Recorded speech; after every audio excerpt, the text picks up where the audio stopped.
Rudi Masud, kader muda Partai Golkar asal Kalimantan Timur, menjadi anggota DPR RI periode 2019-2024. Beliau kini bertugas di Komisi 7 DPR RI yang membidangi energi, lingkungan hidup, dan riset dan teknologi. Rudi termasuk kader milenial. Beliau lahir 7 Desember 1981. Menjadi anggota DPR terpilih dengan suara terbanyak saat pemilu 2019 di Dapil Kalimantan Timur. Rudi Masud tumbuh dalam keluarga pebisnis. Minatnya pada dunia sosial politik sangat besar. Tercermin dari keluarga Rudi Masud, kakak dan adiknya juga terjun di dunia politik. Abang adalah anggota DPR RI terpilih asal Kalimantan Timur dengan suara terbanyak. Apa kiatnya? Berkaitan dengan perolehan suara untuk di Kalimantan Timur, pertama tentunya kerja keras tidak akan pernah mengkhianati hasilnya. Jadi untuk bisa mewujudkan itu memang perlu kerja keras, kerja cerdas, kerja tuntas, kerja ikhlas. Jadi kalau kerjanya cuma kerja keras itu nggak cukup.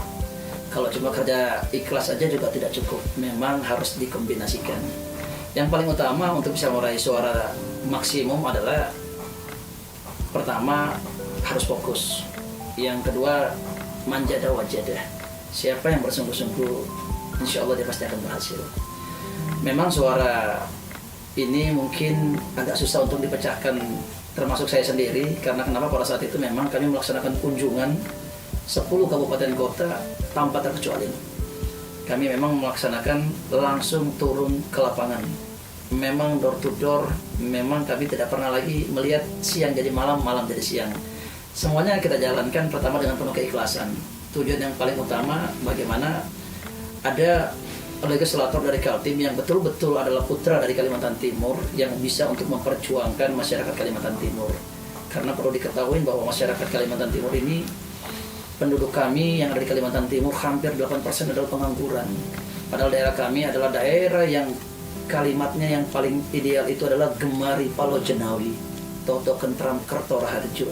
Bumi yang subur makmur, masyarakatnya tentram, hidup dalam kemiskinan. Inilah wujudnya Kalimantan. Kami benar-benar yang memanggil kami untuk bisa maju ke Senayan bukan karena saya tidak punya pekerjaan. Saya adalah seorang entrepreneur. Tetapi tujuan saya memang masyarakat Kalimantan Timur khususnya memang memanggil, bumi Kalimantan Timur memanggil kami untuk bisa memperjuangkan masyarakat Kalimantan Timur. Kira-kira begitu. Apa yang menjadi alasan Bang Rudi dan keluarga terjun ke dunia sosial dan politik dengan latar belakang keluarga sebagai keluarga pengusaha? Jadi alasan semuanya orang pasti menanyakan itu. Jadi kami ini entrepreneur organik. Saya 8 bersaudara. Saya anak kelima dari 8 bersaudara. Kami ditinggalkan almarhum orang tua kami, khususnya ayah kami itu di saat usia saya 17 tahun. Jadi bahkan 18 tahun pada saat itu. 17 tahun. 97 ayah saya meninggal. Saya duduk di SMA kelas 2. Di antara semua saudara kami pertama belum ada yang berkeluarga. Dan yang saat ini menjadi Bupati Penajam Pasir Utara pada saat itu masih duduk di kelas 4 SD. Jadi kami dilahirkan memang secara alami, menjadi entrepreneur alami. Kami benar-benar sangat-sangat organik. Tidak ada yang bawa, tidak ada yang gembleng. Kira-kira hampir saya mau mengatakan adalah otodidak. Kami hanya belajar melihat bagaimana orang tua kami bekerja. Learning by doing. Jadi, kenapa saat ini kami terpanggil untuk meninggalkan kegiatan-kegiatan bisnis? Kalau bisnis itu yang kami bisa hidupin adalah hanya untuk yang di dalam internal perusahaan saja atau di internal keluarga kami saja. Kami hanya mampu berbuat hanya untuk di internal daripada kami saja. Sedangkan untuk masyarakat luas, apalagi Kalimantan Timur begitu sangat-sangat luas. 10 kabupaten kota, 103 kecamatan, 1038 kelurahan dan desa dengan teritorial luasnya kurang lebih sekitar 129.000 km persegi. Saya tak mampu rasanya kalau hanya untuk mengurusin satu company saja atau beberapa holding dari company kami saja. Sehingga sebenarnya yang masuk dalam dunia politik ini bukan cuma saya saja. Sebenarnya ada abang saya yang lebih mendahuluin, namanya Pak Haji Rahmat Masud, disingkat dengan RM. Nah itu yang lebih mendahuluin. Yang kedua ada adik saya yang saat ini menjadi Bupati Penajam Pasir Utara yang menjadi IKN Ibu Kota Negara. Dia juga mendahului saya. Yang ketiga ada beberapa saudara-saudara saya baik yang laki-laki maupun perempuan yang maju yang menjadi legislatif maupun kemarin adalah untuk kegiatan pilkada di calon gubernur di Sulawesi Barat. Saya sendiri sebenarnya disampaikan kalau kami hanya adalah posisinya hanya sebagai dirut ataupun owner dari suatu perusahaan, kami hanya bisa bermanfaat buat perusahaan dan sekitarnya saja, tetapi tidak bisa berbuat banyak untuk masyarakat Kalimantan Timur. Sedangkan mereka menyampaikan kalau kita menjadi adalah politisi ataupun public figure, itu tentunya terkhusus lagi mereka menjadi seorang politisi birokrasi maupun di legislatif, eksekutif, tentunya dengan seluruh wewenangnya bisa memanfaatkan wewenang ini untuk kepentingan masyarakat yang lebih banyak. Nah, ini yang mereka minta. Jadi keluarga besar ini memang meminta kami untuk tidak lagi memikirkan hanya untuk korporasi kami ataupun diri sendiri ataupun masyarakat yang ada di sekitar kami, tetapi bagaimana bisa bermanfaat untuk masyarakat yang sangat-sangat banyak ini, khususnya di Kalimantan Timur dan umumnya untuk seluruh masyarakat Indonesia. Nah, itulah yang latar belakangin adalah agar kami bisa bermanfaat buat masyarakat Indonesia, terkhusus untuk Kalimantan Timur. Kira-kira begitulah. Ada istilah Mas Ud Brother di kalangan masyarakat Kalimantan Timur. Bagaimana keluarga Mas Ud bisa dikenal seperti itu di masyarakat? Kalau orang tua kami memang tidak pernah mengajarkan kami kegiatannya adalah kegiatan politis, tetapi orang tua kami lebih mengajarkan kami secara otodidak atau learning by doing tentang bagaimana kita berbisnis atau bermandiri ataupun berswasta. Adapun berkaitan dengan kegiatan-kegiatan politis saat ini memang adalah saudara-saudara kami berpikir dengan sesuai kemajuan zaman, meminta agar kita kaum-kaum milenial ini bisa bermanfaat untuk masyarakat yang luas ini. Memang keluarga-keluarga ini yang meminta kami.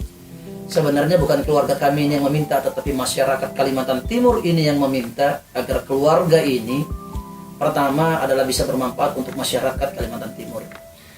Jadi memang di luar daripada keluarga besar meminta kami, memang masyarakat Kalimantan Timur meminta kami agar bisa hadir menjadi wakil mereka khusus untuk yang di Senayan. Kira-kira itu yang kita lakukan.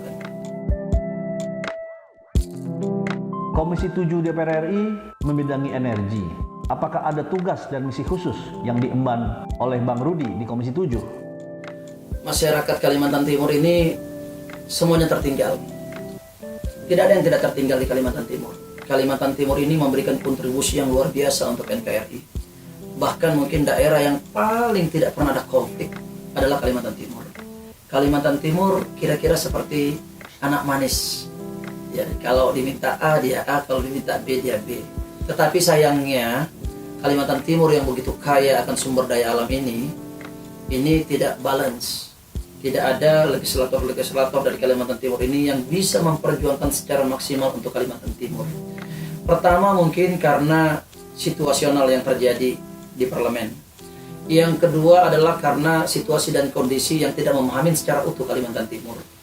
Kalimantan Timur ini perlu diketahui 52% hasil batubara di Indonesia ini dihasilkan dari Kalimantan Timur. 52%. Hutan sekarang udah gundul Kalimantan Timur. Kalau berkaitan dengan minyak dan gas, 50 tahun yang lalu sudah dieksplorasi. Tetapi yang terjadi, pertama, masyarakat Kalimantan Timur sangat tertinggal. Infrastruktur kami sangatlah jelek. Pendidikan masyarakat Kalimantan Timur rata-rata umumnya di bawah dari 9 tahun. Tingkat penganggurannya 8% berdasarkan data BPS. Dan yang paling menyedihkan adalah tingkat kesehatan. Tingkat kesehatan masyarakat Kalimantan Timur jauh daripada standarisasi. Kenapa saya memilihnya Komisi 7? Pertama, harapan kami bisa mensuarakan di Senayan ini berkaitan dengan kekayaan sumber daya alam yang ada di Kalimantan Timur. Harapan kami adalah paling tidak pemerintah bisa memperhatikan bagaimana dana bagi hasil di sektor migas. Di sektor migas ini Kalimantan Timur masih mendapat bagian daripada hasil sumber daya yang sangat sedikit. 639 triliun yang dihasilkan yang kembali ke Kalimantan Timur itu hanya 23 triliun. Itu untuk menanganin 10 kabupaten kota dan provinsi Kalimantan Timur. Jadi memang sangat-sangat tidak balance. Yang kedua adalah berkaitan dengan regulasi. Regulasi minerba ini menurut saya sedikit memberatkan masyarakat Kalimantan Timur. Pertama, yang perlu diketahui, Kalimantan Timur tidak mendapatkan PI 10%. Partisipan interest itu tidak dapat. Yang kedua adalah berkaitan dengan dana bagi hasil, itu pun tidak dapat. Tetapi yang didapatkan dari batubara adalah hanya dana pengembangan batubara. Yang notabelnya 13,5% dana pengembangan batubara, 7,5% itu lari ke pusat. 6% lari ke daerah. Itu pun 6% harus dibagi lagi, 20% ke pusat, 80% ke daerah.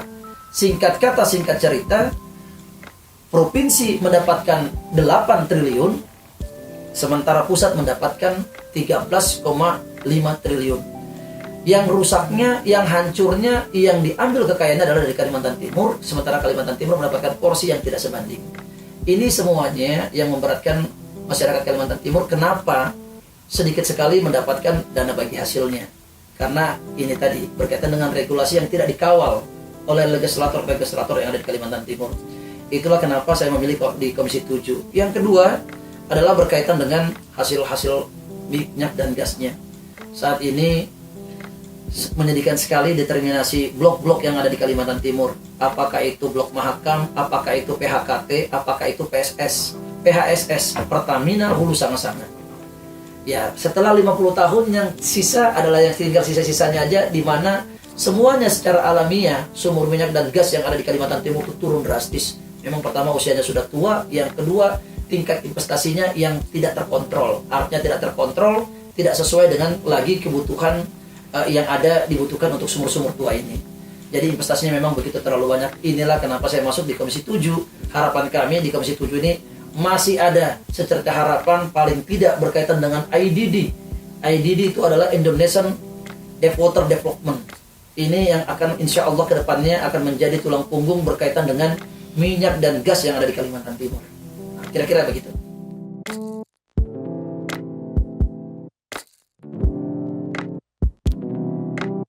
Pandangan Abang terkait isu berkurangnya cadangan gas dan rencana pemerintah mendorong gasifikasi batubara, bagaimana Bang? Jangan sampai keliru. Pertama adalah berkaitan dengan gas. Sebenarnya gas ini pasokannya sudah sangat tipis sekali. Itu terbukti dengan PKT saat ini.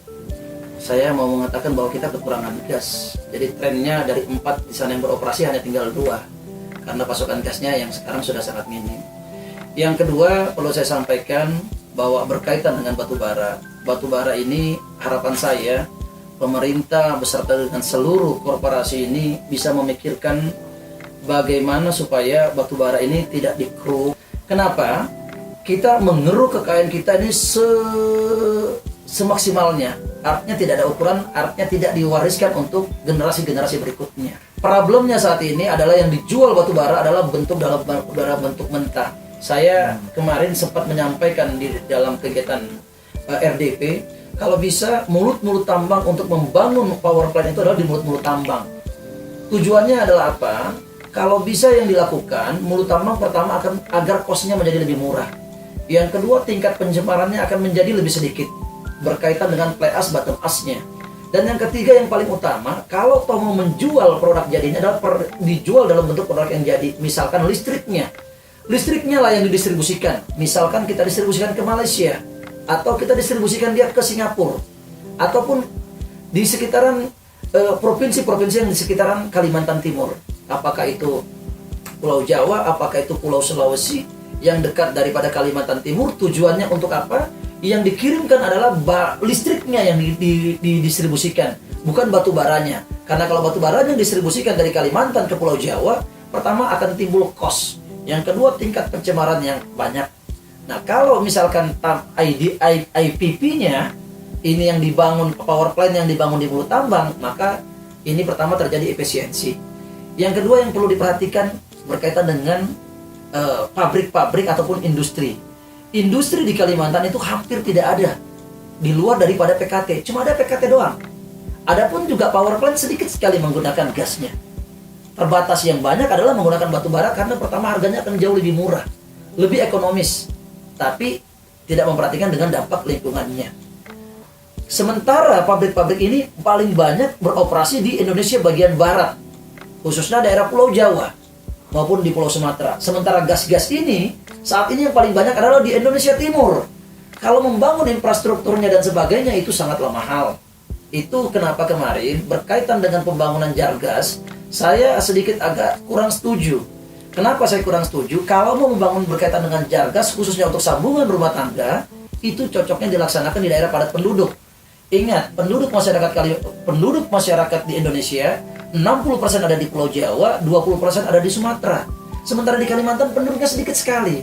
Akan sangat mubazir kalau kita membangun jaringan Jargas dengan dana jutaan dolar, miliaran dolar, membangun Jargas ini tidak dimanfaatkan. Sayang, negara ini masih perlu dana yang banyak. Jangan utang melulu. Yang saat ini kita terjadi adalah selalu pinjam kanan, pinjam kiri, gali lubang tutup lubang untuk memenuhi kebutuhan APBN kita. Nah, harapan saya lebih bijak. Kalau industrinya dibangunnya di daerah yang menghasilkan gas dan maupun adalah energi, itu sangat cocok untuk ada di Kalimantan Timur. Jadi keputusan Pak Presiden Joko Widodo melaksanakan pemindahan ibu kota di IKN khususnya yang ada di Kalimantan Timur itu adalah keputusan yang tepat. Karena kenapa? Akan memindahkan yang namanya penduduk Indonesia, termasuk juga perekonomian Indonesia akan jadi lebih merata, tidak terfokus hanya di Pulau Jawa ataupun di Pulau Sumatera. Kira-kira gitu. Terkait isu kebijakan tarif listrik, Abang punya pendapat? Satu lagi yang perlu saya sampaikan adalah berkaitan dengan energi listrik. Ya, memang perlu dipikirkan oleh pemerintah dan tentunya juga seluruh teman-teman dari parlemen khususnya yang ada di Komisi 3 berkaitan tarif listrik. Tarif listrik ini memang belum berpihak keadilan kepada seluruh masyarakat, terkhusus di daerah penghasil energi. Mengapa demikian? Harga listrik yang dihasilkan per kWh-nya untuk di ujungnya Kalimantan Timur, ujungnya Papua maupun ujungnya Sumatera itu sama dengan yang ada di Jakarta ini. Nah, mestinya daerah penghasil ataupun yang sumber energi itu harganya harusnya lebih murah dibandingkan dengan pada yang daerah seperti di Jakarta ini. Kenapa? Tingkat ekonominya sangat berbeda. Untuk di Pulau Jawa, Sumatera, Papua, Kalimantan, ini dengan yang ada di Pulau Jawa, terkhusus lagi yang ada di Jakarta, tentunya beda tingkat pendapatan per kapitanya. Ataupun berkaitan dengan UMR-nya sangat jauh berbeda. Mestinya sekali lagi berkaitan dengan tarif listrik, ini harus bisa menyesuaikan, lebih berpihak kepada masyarakat kecil. Itu mungkin yang bisa saya sampaikan. Terima kasih. Partai Golkar memiliki segudang kader berkualitas. Rudi Masud adalah salah satunya. Sosok beliau yang muda, cerdas, dan kritis tentu sangat membanggakan bagi warga Kalimantan Timur, Partai Golkar, dan juga Indonesia.